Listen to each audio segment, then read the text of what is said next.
کیا آپ جانتے ہیں ایک ایسی عادت ہے جو نہ گناہ لگتی ہے نہ حرام محسوس ہوتی ہے، لیکن وہ آپ کی نماز، دعائیں اور زندگی تینوں چرا رہی ہے، اور ہم روز خود خوشی سے اسے دہرا رہے ہیں؟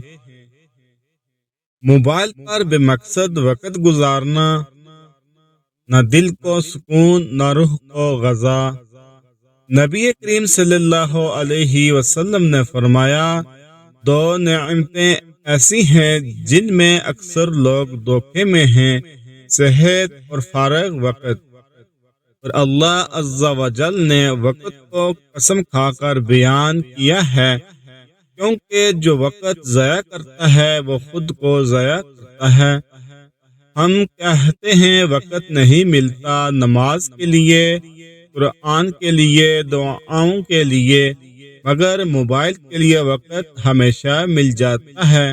یہ عادت اگر نہ بدلی تو نہ نماز میں خشوع رہے گا، نہ دعا میں تاثیر، نہ دل میں نور۔